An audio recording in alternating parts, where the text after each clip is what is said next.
Hello friends, मैं हूं Dushyant Kumar D Kumar ICS academy में स्वागत है आपका। और आज हम लोग एक नए टॉपिक को विस्तार पूर्वक देखने जा रहे हैं। ये टॉपिक है प्रधानमंत्री और उनकी मंत्री परिषद। ये बहुत इंपॉर्टेंट टॉपिक है।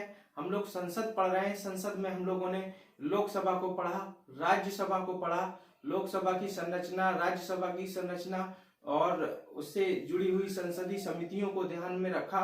ठीक है, बजट क्या होता है इसको हम लोगों ने देखा और बहुत सारे टॉपिक्स हम लोग कवर कर चुके हैं। आप पिछले वीडियो देखें तो ये टॉपिक आपको और भी ज्यादा अच्छे से समझ में आएगा।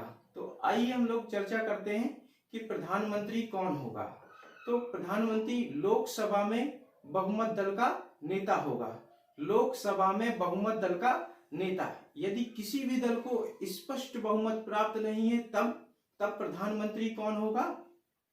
यदि किसी भी दल को स्पष्ट बहुमत प्राप्त नहीं है तो ऐसी स्थिति में लोकसभा में जो भी सबसे बड़ा दल होगा उसके नेता को राष्ट्रपति प्रधानमंत्री नियुक्त करेंगे।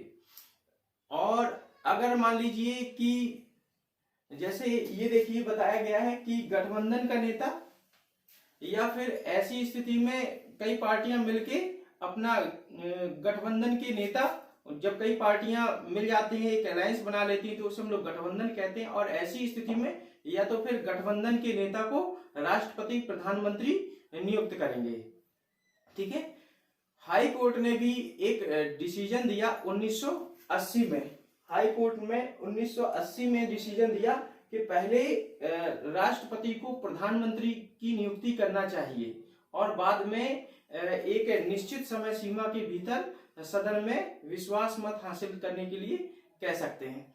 इसी प्रकार से सुप्रीम कोर्ट ने भी अपना एक निर्णय दिया 1997 में और कहा कि ऐसा कोई व्यक्ति जो किसी भी दल का किसी भी सदन का, ऐसा कोई व्यक्ति जो किसी भी सदन का सदस्य नहीं है, अनुच्छेद 75(5), ऐसा कोई व्यक्ति जो किसी भी सदन का सदस्य नहीं है प्रधानमंत्री हो सकता है। लेकिन शर्त है इसके लिए शर्त है कि उसे किसी दोनों में से किसी एक सदन का सदस्यता लेनी होगी। 6 महीने के अंदर दोनों सदनों में से, चाहे लोकसभा हो या राज्यसभा, दोनों में से किसी एक सदन की सदस्यता लेनी होगी। तो प्रधानमंत्री कौन होगा? लोकसभा में बहुमत दल का नेता होगा, सबसे बड़े दल का नेता या गठबंधन के नेता को राष्ट्रपति प्रधानमंत्री नियुक्त करेंगे, ऐसा अनुच्छेद 75 में कहा गया है। प्रधानमंत्री और उनकी मंत्री परिषद से जुड़े हुए जितने भी महत्वपूर्ण अनुच्छेद हैं हम उनको भी कवर करेंगे। जितने भी संविधान संशोधन है उनको देखेंगे। और आपको एक चीज बताना चाहूंगा कि एग्जाम के दृष्टिकोण से, पॉइंट ऑफ व्यू से, ये this is the very important topic. जो भी candidates who will participate in 2021 and 2022, it will be very relevant topics for those students। यकीन मानिए ये टॉपिक बहुत ही महत्वपूर्ण टॉपिक्स माना जाता है और यहाँ से क्वेश्चन बनने के चांसेस हो जाते हैं क्योंकि काफी चीजों को कवर किया गया है इसमें। एम लक्ष्मीकांत बहुत ही बेस्ट बुक मानी जाती है, तो हम लोग लक्ष्मीकांत को ही लेकर चल रहे हैं। ठीक है, तो हमने ये देखा कि सुप्रीम कोर्ट का निर्णय 1997 का क्या निर्णय रहा, कार्यकाल कितना होगा। तो आपको बता दें, जब तक लोकसभा में इनको बहुमत प्राप्त है। वैसे सामान्य कार्यकाल आप जानते हैं कि 5 वर्ष होता है, लेकिन 5 वर्ष तो संविधान ने तो नहीं बताया कि 5 वर्ष होगा, लेकिन ये जरूर बताया कि जब तक इन्हें विश्वास मत हासिल है, यानी अविश्वास प्रस्ताव, विश्वास प्रस्ताव आपने देखा लोकसभा में लाए जाते हैं, ये हम चर्चा कर चुके हैं। और अविश्वास प्रस्ताव मैंने बताया था कि अगर लोकसभा में पास हो जाता है तो फिर प्रधानमंत्री को इस्तीफा देना होता है। ये चीजें हम लोग देख चुके थे। तो कहने का मतलब ये है कि जब तक किसी प्रधानमंत्री को लोकसभा में बहुमत प्राप्त है तब तक ही प्रधानमंत्री अपने पद पर रहेंगे। यानी हम कह सकते हैं दूसरे शब्दों में कि जो प्रधानमंत्री हैं राष्ट्रपति के प्रसाद पर्यंत पद ग्रहण कर रहे हैं। ठीक है, इसका मतलब ये नहीं कि राष्ट्रपति कभी भी हटा सकते हैं। जब तक उन्हें लोकसभा में बहुमत प्राप्त है तब तक राष्ट्रपति उन्हें हटा नहीं सकते। तो राष्ट्रपति के पश्चात पर्यंत पद धारण करते हैं प्रधानमंत्री। ठीक है, प्रधानमंत्री की शक्तियां एवं कार्यों को हम लोग देखें। क्या प्रधानमंत्री की शक्तियां हैं? तो प्रधानमंत्री मंत्रियों को मंत्रालय आवंटित करता है या उनमें फेरबदल कर सकता है। ध्यान दीजिए, प्रधानमंत्री राष्ट्रपति और प्रधानमंत्री कैबिनेट के बीच एक पुल का काम करता है, एक सेतु, ब्रिज का काम करता है। ठीक है, प्रधानमंत्री आपको पता है कैबिनेट का अध्यक्ष होता है, मंत्रिपरिषद का अध्यक्ष होता है, इसलिए वो कैबिनेट की अध्यक्षता भी करता है। प्रधानमंत्री अनुच्छेद 74 में स्पष्ट प्रावधान है कि एक मंत्रिपरिषद होगी जिसका प्रधानमंत्री होगा।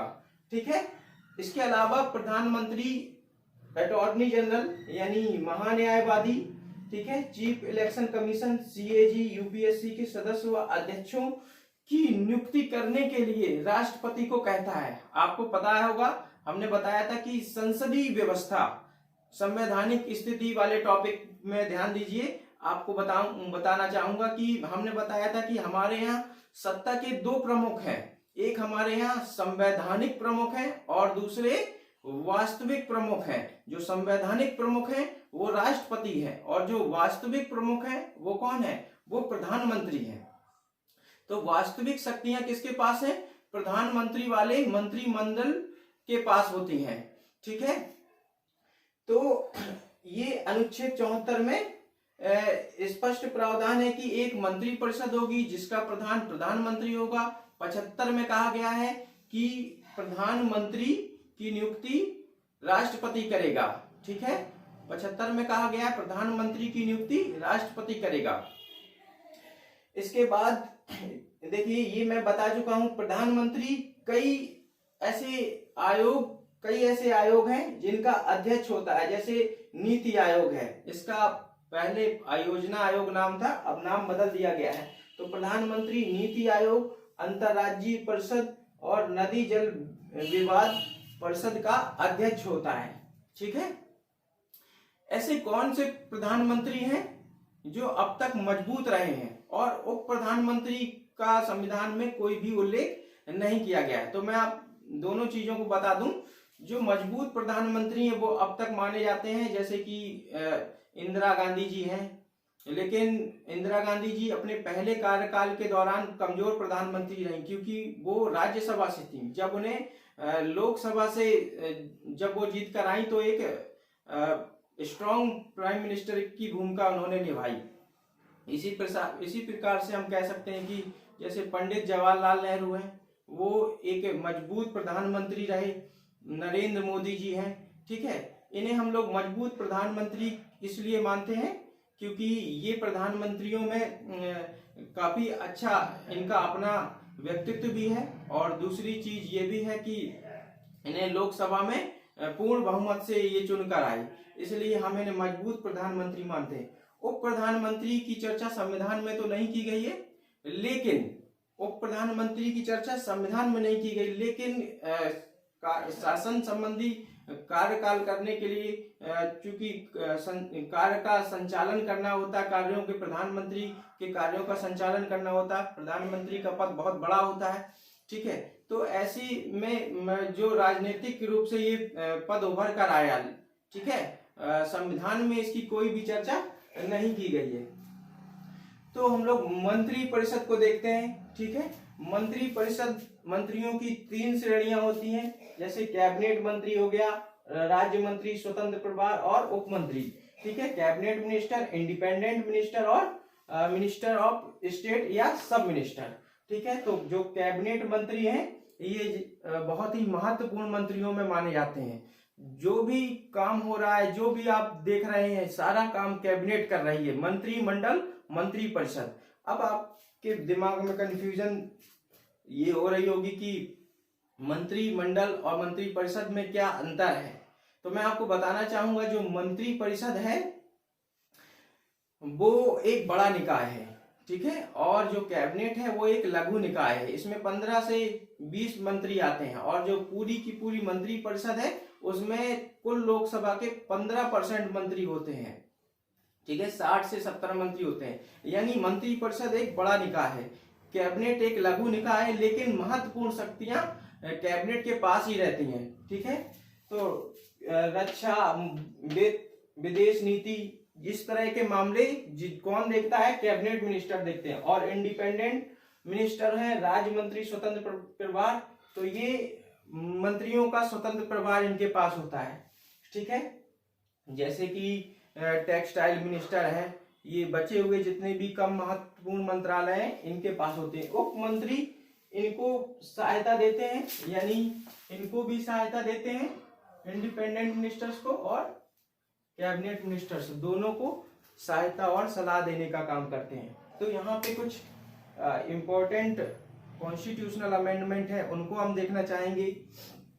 जैसे 24वां संविधान संशोधन, 24वें संविधान संशोधन में कहा गया कि मान लीजिए 24वां संविधान संशोधन आपका मैं अभी बता रहा हूं, 42वें और 44वें में देखते हैं। पहले 42वां संविधान संशोधन जो है वो राष्ट्रपति के लिए बाध्य कर दिया गया, यानी मंत्रिपरिषद की सलाह राष्ट्रपति पर बाध्यकारी होगी। और 44वां संविधान संशोधन है आपका कि मंत्री परिषद को राष्ट्रपति पुनर्विचार के लिए कह सकते हैं। 42वां और 44वां संविधान संशोधन, फिर से ध्यान दीजिए, 42वां संविधान संशोधन में कहा गया कि मंत्री परिषद की सलाह राष्ट्रपति पर बाध्यकारी होगी, मंत्री परिषद की सलाह राष्ट्रपति पर बाध्यकारी होगी।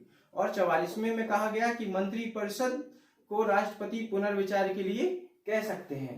ठीक है, इसके बाद 51वां संविधान संशोधन है, ये आपका मंत्री परिषद से संबंधित है, यानी इसमें कहा गया कि मंत्री परिषद की कुल सदस्य संख्या, मंत्री परिषद का विस्तार मंत्री लोकसभा की कुल सदस्य संख्या का 15% से अधिक नहीं होगा। फिर से ध्यान दीजिए, यानी जो 91वां कॉन्स्टिट्यूशनल अमेंडमेंट है 2003 में हुआ, और इसमें क्या कहा गया?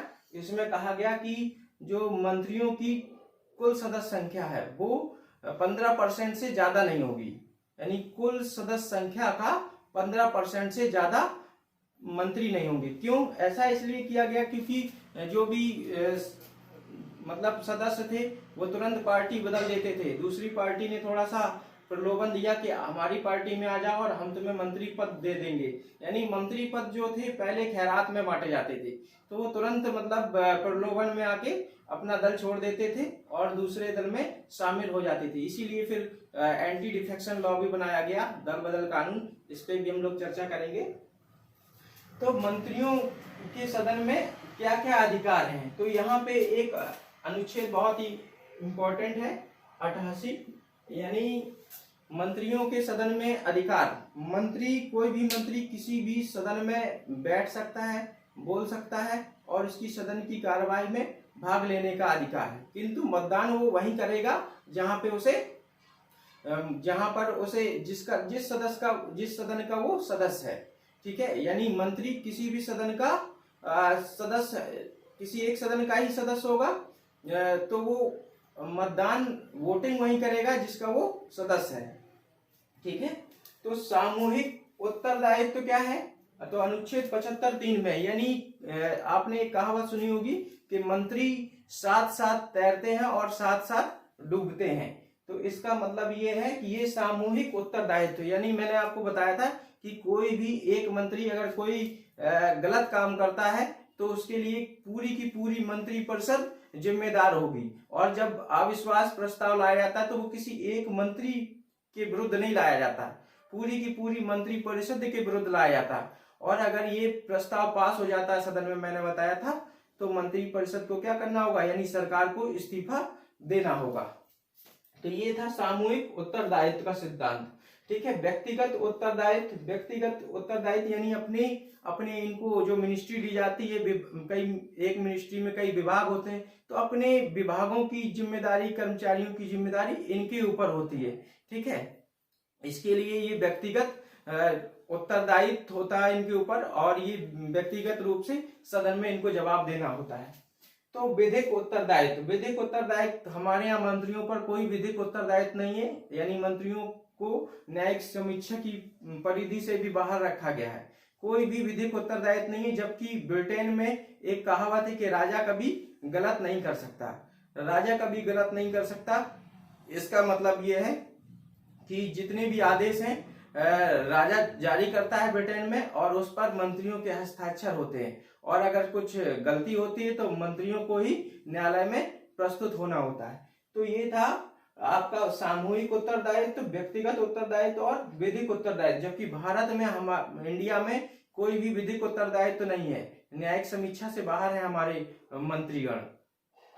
तो अभी हमने इतनी सारी चीजें देखी। हम लोगों ने देखा कि प्रधानमंत्री की शक्तियां एवं कार्य, प्रधानमंत्री कौन होगा, प्रधानमंत्री की नियुक्ति कैसे होती है, प्रधानमंत्री का कार्यकाल, प्रधानमंत्री शपथ। तो आपको पता है प्रधानमंत्री गोपनीयता की शपथ लेते हैं, किसके सामने लेंगे, राष्ट्रपति के सामने शपथ ग्रहण करते हैं। तो ये सारे पॉइंट हम लोगों ने देखे। इसी के साथ हमने कुछ इंपॉर्टेंट अनुच्छेद देखे। अनुच्छेद 74 में कहा गया है कि हम राष्ट्रपति को सहायता एवं सलाह देने के लिए एक मंत्री परिषद होगी, जिसका प्रधान प्रधानमंत्री होगा। अनुच्छेद 75 भी देखा हमने। 75 में कहा गया है प्रधानमंत्री की नियुक्ति राष्ट्रपति करेंगे, प्रधानमंत्री की नियुक्ति राष्ट्रपति करेंगे, ठीक है, और प्रधानमंत्री की सलाह पर राष्ट्रपति अन्य मंत्रियों की नियुक्ति करेंगे, ठीक है। 74 हो गया, 75 हो गया।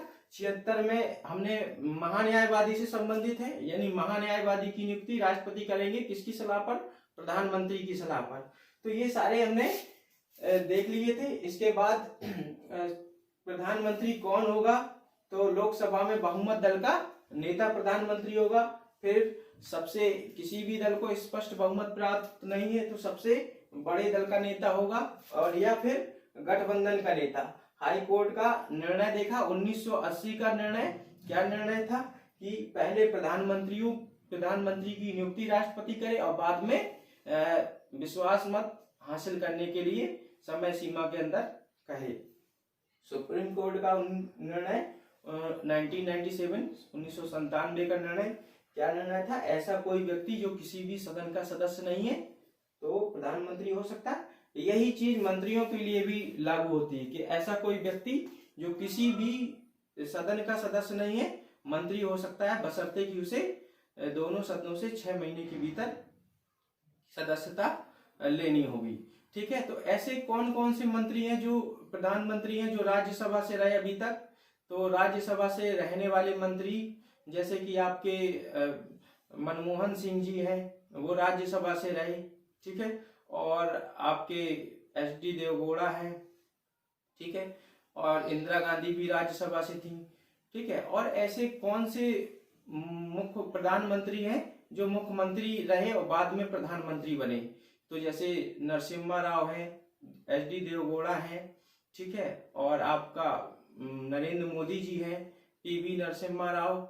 और पीवी नरसिम्हा राव दक्षिण भारत के पहले प्रधानमंत्री थे, ठीक है। और आपका क्या बोलते हैं, चौधरी चरण सिंह जी हैं, ठीक है। तो ये सारे मुख्यमंत्री रहे हम। और नरेंद्र मोदी जी 4 बार गुजरात के मुख्यमंत्री रहे। इसके बाद 2014 में भारत के प्रधानमंत्री बनते हैं, मई 2014 में। तो ये कई सारी चीजें थी हमने देखा। और ऐसे कौन कौन से उप प्रधानमंत्री हैं ये भी हमने देखा, ठीक है। तो हमने बताया कौन प्रधानमंत्री सबसे मजबूत प्रधानमंत्री रहा, तो उनके हमने बताया कि जैसे कि इंदिरा गांधी हैं और नरेंद्र मोदी जी हैं और आपका पंडित जवाहरलाल नेहरू हैं। मजबूत क्यों हैं ये, क्यों इन्हें मजबूत प्रधानमंत्री कहा जाता है, क्योंकि ये पूर्ण बहुमत में रहे इसलिए। और उप प्रधानमंत्री हमने बताया कि जैसे पंडित जवाहरलाल नेहरू के कार्यकाल में उप प्रधानमंत्री सरदार वल्लभ भाई पटेल थे, ठीक है। इसके बाद हमने बताया कि जैसे अटल बिहारी वाजपेयी जी के समय लाल कृष्ण आडवाणी उप प्रधानमंत्री थे। इंदिरा गांधी जी के समय मोरारजी देसाई, ये सब उप प्रधानमंत्री। तो उप प्रधानमंत्री के पद का उल्लेख संविधान में नहीं किया गया है। ये एक राजनीतिक पद है जो उभर कर आया, ठीक है। और यानी ये यूं कह सकते हैं कि जो भी प्रधानमंत्री के बाद सेकेंड नंबर का जो प्रधानमंत्री होता है, ठीक है, जो उम्मीदवार, जैसे मान लीजिए संभावना होती है कि अगर ये प्रधानमंत्री नहीं रहेंगे या खत्म हो जाएंगे बाय द वे, तो प्रधानमंत्री कौन होगा, तो ऐसा माना जाता है कि इसके बाद ये प्रधानमंत्री होंगे, तो उन्हें हम लोग वो प्रधानमंत्री कहने लगते हैं। ये एक राजनीतिक पद है जो उभर कर आया, ठीक है। इसके बाद हमने मंत्रिपरिषद देखा, तो मंत्रिपरिषद में मंत्रियों की 3 श्रेणियां अनुच्छेद 74 में कहा गया है। एक मंत्रिपरिषद होगी जिसका प्रधानमंत्री होगा, ठीक है। इसमें मंत्रियों की 3 श्रेणियां देखी, कैबिनेट मिनिस्टर, इंडिपेंडेंट मिनिस्टर और सब मिनिस्टर। कैबिनेट मिनिस्टर यानी मंत्रिपरिषद। अब एक ये बताइए, मंत्रिपरिषद और मंत्रिमंडल में क्या अंतर होता है, तो मैं आपको बताना चाहूंगा कि मंत्रिपरिषद बताया तो था अभी, मंत्रिपरिषद एक बड़ा निकाय है और मंत्रिमंडल एक लघु निकाय है जिसमें 15-20 मंत्री होते हैं, ठीक है, लेकिन इंपॉर्टेंट रोल प्ले करते हैं, ठीक है। इसे कैबिनेट व्यवस्था भी इसीलिए कहा जाता है, संसदीय व्यवस्था को इसीलिए कई बार कैबिनेट व्यवस्था या प्रधानमंत्री सरकार कहा जाता है। तो आपको बिल्कुल भी प्रॉब्लम नहीं होना चाहिए इस टॉपिक में, ठीक है। और हमने बहुत ही डिटेल से इस टॉपिक को देखा, तो आज यहीं तक रखते हैं। धन्यवाद।